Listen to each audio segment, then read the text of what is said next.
जय हिंद दोस्तों, मैं महेंद्र शर्मा स्वागत करता हूं वन वर्ल्ड हिंदी में आपका। उम्मीद करता हूं आपको स्वस्थ स्वस्थ है। दोस्तों आइए दिखाते हैं पाक मीडिया की एक और लेटेस्ट डिबेट, जिसमें कैसे अब इमरान खान को या IMF का रगड़ा लगने लग गया। क्योंकि अभी हाल ही में पिछले ही दिनों एक पॉलिटिकल स्टंट मारते हुए इमरान खान ने जो पेट्रोल के रेट कम किए और बिजली के रेट कम किए, उन रेटों पर अब IMF ने ब्यौरा मांग दिया कि आप किस बेस पे ये पेट्रोल और बिजली के रेट कम किए। तो कहीं ना कहीं आज इमरान खान भयंकर बुरा फंस चुका है और आइए आपको दिखाते हैं।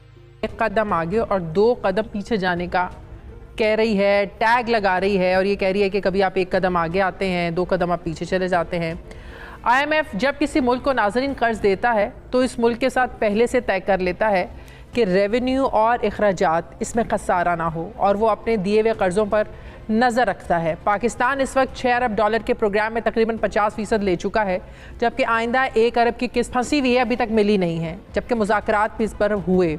ऐसे में अचानक वज़ीर-ए-आज़म पाकिस्तान ने पेट्रोल की फ़ी लीटर कीमत 10 रुपये कम कर दी, बिजली का यूनिट 5 रुपये सस्ता कर दिया और फिर टैक्स एमनेस्टी स्कीम भी दे दी, जिससे ज़ाहिर है हुकूमत का रेवेन्यू कम हो गया। लेकिन इस पर प्राइम मिनिस्टर ने ये कहा कि उन्हें टैक्स ज़्यादा इकट्ठा हुआ है, जिस पर उन्होंने आवाम को रिलीफ दिया है। अगर इमरान खान की प्राइम मिनिस्टर की ने वाकई आवाम से ज़्यादा टैक्स इकट्ठा किया है तो IMF 10 रुपये पेट्रोल सस्ता करने और टैक्स एमनेस्टी पर फिर एतराज़ात क्यों उठा रहा है? टैक्सेस का डाटा IMF के माहिरीन को मुतमईन फिर आखिर क्यों नहीं कर पा रहा है? कहीं ऐसा तो नहीं कि प्राइम मिनिस्टर इमरान खान ने पॉलिटिकल माइलेज के लिए पेट्रोल और बिजली की कीमतें कम की और जो IMF के आगे अब महंगी पड़ रही हैं। IMF ने बिजली के नर्ख में 5 रुपये फ़ी यूनिट कमी की। उमूमी तौर पर सब्सिडी पर भी शदीद तशवीश का इजहार किया, जो तकरीबन 15 महीनों तक के लिए बढ़ाए गए थे। IMF का यह ख्याल है कि 15 महीनों में हासिल होने वाले इजाफे को एक ही झटके में ख़त्म कर दिया गया। नाजरीन, IMF सिर्फ कर्ज़ नहीं देता बल्कि उसका क्लियरेंस सर्टिफिकेट कर्ज़ से भी ज़्यादा ज़रूरी है, क्योंकि दूसरे बैनुल-अक़वामी इदारों से भी कर्ज़ उसी के ठप्पे के बाद ही, उस क्लियरेंस के बाद ही मिलता है। यानी ये कहना बिल्कुल गलत नहीं होगा कि पाकिस्तानी मैशियत और इसकी पॉलिसीज़ पूरी तरह IMF के कंट्रोल में हैं और स्टेट बैंक की खुद मुख्तारी के बाद कौमी मालियाती इदारे की जो अहमियत है ये और भी बढ़ गई है। ऐसे में क्या आवाम को कुछ सस्ता हम कह सकते हैं कि नहीं मिलेगा? मैं बात करूंगी, मुझे माहिर मौशियात डॉक्टर फ़ारूक सलीम साहब ने ज्वाइन किया है। अस्सलाम वालेकुम, बहुत बहुत शुक्रिया डॉक्टर साहब।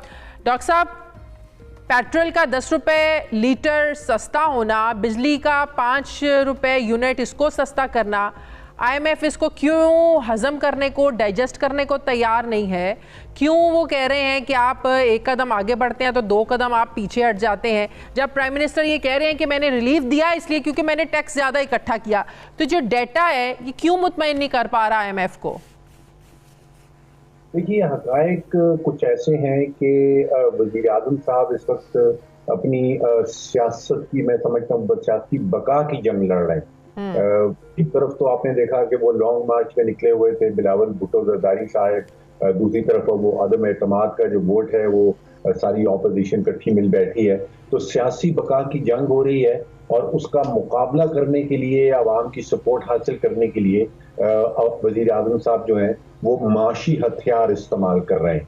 यानी कि ये 2-3 चीज़ों का आपने जिक्र किया कि बिजली का रेट कम कर देना, पेट्रोल और डीजल का रेट कम कर देना, एमनेस्टी स्कीम का ऐलान कर देना। तो माशी हथियार इस्तेमाल हो रहे हैं। कोशिश ये की जा रही है कि आवाम की कुछ सपोर्ट हासिल हो जाए ताकि वो जो सियासी बका की जंग लड़ी जा रही है उसमें उनका पलड़ा जो है वो कुछ भारी हो जाए। हाँ। अब दूसरी हकीकत अगर आप सामने रखिए कि मुल्क के पास 2 बड़े सीरियस इश्यूज सामने आ रहे हैं। एक तो डॉलर्स बड़ी तेजी से हुकूमती खजाने में ख़त्म हो रहे हैं, क्योंकि हमारा तिजारती खसारा जो है वो मुझे लग रहा है कि कहीं $50 अरब का होने चला है इस माली साल में, जो पाकिस्तान की 74 साला माशी तारीख में पहले कभी नहीं देखा गया। तो डॉलर्स खत्म हो रहे हैं।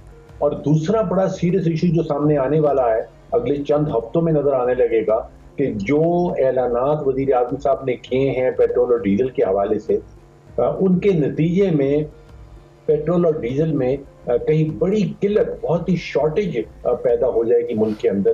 कि अब जो रेट है उसमें जो ऑयल मार्केटिंग कंपनीज हैं जो ऑयल बाहर से इंपोर्ट कर रही हैं, उनको कोई पैसा बन नहीं रहा बल्कि उनका नुकसान हो रहा है। वो एक ज़माने में एक टर्म कहलाई जाती थी प्राइस डिफरेंशियल क्लेम।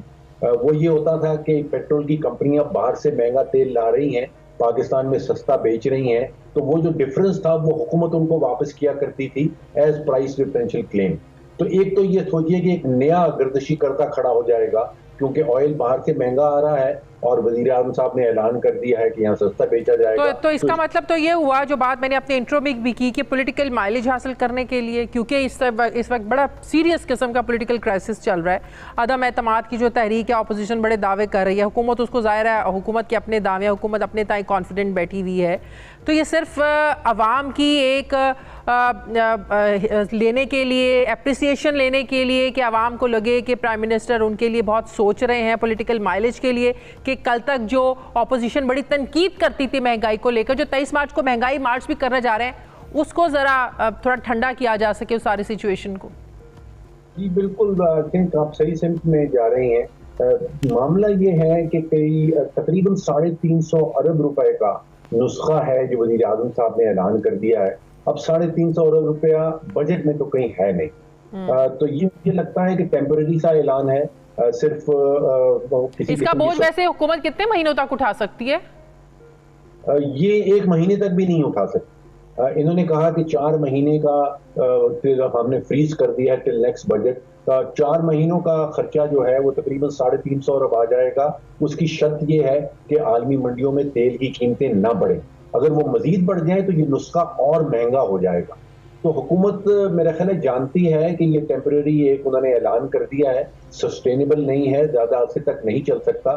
फिर आपने जो उससे अपने इब्तदाई में कहा था कि IMF कह रही है कि आप एक कदम आगे उठाते हैं, 2 पीछे कर लेते हैं, वो आप सोचिए कि फरवरी 2021 में हमने मुआहदा किया था IMF के साथ। उस वक्त हमारे वजीर खजाना साहब जो हैं वो डॉक्टर हफीज शेख साहब थे। उसके बाद हमने $500 मिलियन की किस्त वसूल कर ली। फिर नए वजीर खजाना आए, उन्होंने कहा जी कि मैं तो किसी चीज के ऊपर अमल दरामद करने को तैयार नहीं। तो वादे हमने दोबारा से तोड़ दिए थे किस्त वसूल करने के बाद। इसी किस्म की चीज दोबारा से हुई है। अब आप सोचिए कि आलमी इदारों के साथ हम वादे करते हैं। अब सोचिए जनवरी 2022 में आपको याद है कि वो मिनी बजट का ऐलान किया गया था, बड़े वादे किए गए थे IMF के साथ। उन वादों के नतीजे में $1 अरब हमने वसूल कर लिया, और $1 अरब वसूल करने के बाद फिर फरवरी की 28 तारीख को वज़ीर आज़म साहब ने तकरीर कर डाली और वो सारे वादे जो है वो हम मुकर गए। तो मैं सोचता हूँ कि आलमी इदारे क्या सोचते हैं कि पाकिस्तान की वजारत खजाना, हुकूमत पाकिस्तान वादे करती है, वादों के नतीजे में हमसे एक साथ हमसे मदद वसूल कर लेती है। तो IMF की जो किस्त फंसी हुई है, आपको क्या लगता है जब तक पेट्रोल वापस उसी प्राइस पे नहीं जाएगा तो तब तक वो IMF हमें पैसे भी नहीं देगा? जी देखिए, एक किस्त आ चुकी है, एक किस्त हमें फरवरी में मिल चुकी है $1 अरब की, और वो उस नतीजे में मिली थी कि जो हमने जनवरी 2022 में मिनी बजट का ऐलान किया था, तो $1 अरब उस वक्त वसूल हो गया था। उसके बाद हमने उन सारे वादों के ऊपर दोबारा से मुकर गए और पीछे कदम उठा लिया। अब 7th रिव्यू अभी हो रहा है, और वो जैसे आपने सुना कि आपने कहा भी कि वो कामयाब नहीं हुआ। उसके नतीजे में एक नई किस्त और आनी है, अगर आई तो। बहुत बहुत शुक्रिया माहिर मौशा डॉक्टर फ़ारूक सलीम साहब मेरे हमारे